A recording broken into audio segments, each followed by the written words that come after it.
Welcome everyone. Your iPhone 16 Pro Max has the black screen of death. So it's just not working. You hit the power button, you try charging, nothing is working.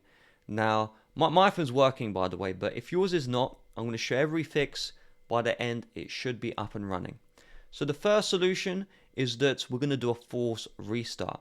What might have happened is that the software might have frozen, which is why the screen is stuck black. So I'll show the key combination, then we'll do it together. So you click release volume up, then click release volume down, and then click and hold the power button.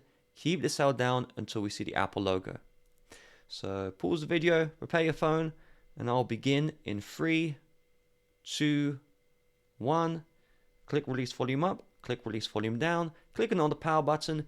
Keep this one held down until you see the Apple logo. So this can take between 30 and 45 seconds of just holding the power button. If it doesn't work the first try, give it a good 5 attempts. The key combination is quite strict, but if you see the power button, you can just release and then you'll be good to go. Now the second thing to check is just the charging port real quick.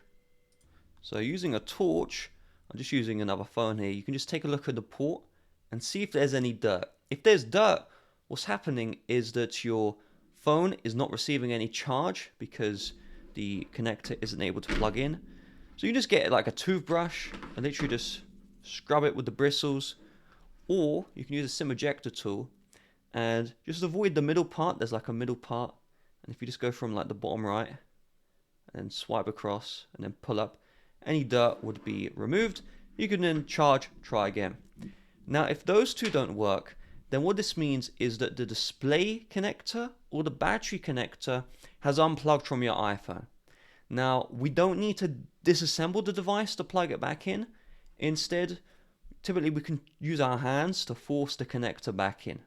So what we're going to do is with 2 thumbs, we're just going to start around here-ish, like below the camera, and we're just going to push as hard as possible all the way across the back of the iPhone. And so we'll just do the entire back. I'm just going to speed this up for the tutorial purposes, but you'd carefully go through all the way across the back. And then we'll do the exact same with the front. So to repeat this for all the front. Then you'd put your iPhone on the desk and then just get 2 fingers and just tap as hard as you can on the back of the iPhone. Do the entire back. Again, I've sped this up, but you want to spend a good couple minutes on that. Repeat it with the front as well. You typically use one hand to stabilize the phone, other hand to tap. You will not damage the device by doing this, by the way. And then the final thing is with 2 thumbs, just push as hard as you can to the center of the back. Just do that for the entire back, for the entire front. What you want to hear is a click sound. Typically the cable is just slightly unplugged, and by using force, you can click it back into place. Once you've done that, you can just plug it into the charger and it should turn back on. Or you may need to do the force restart, which was shown earlier in the video. So the click release volume up, click release volume down, click on the power button, and then it should turn back on. You should be good to go. Now, if still not working, that does mean that your iPhone is just completely faulty. You will need to book it in for a repair. Now, real quick, YouTube do not promote my videos like they used to. So if you found this video useful, it really would mean the world to me if you hit the like button down below and just left a comment saying, hey, I found this video useful, thank you. Have a nice rest of your day. Hope your iPhone's working now. Bye-bye.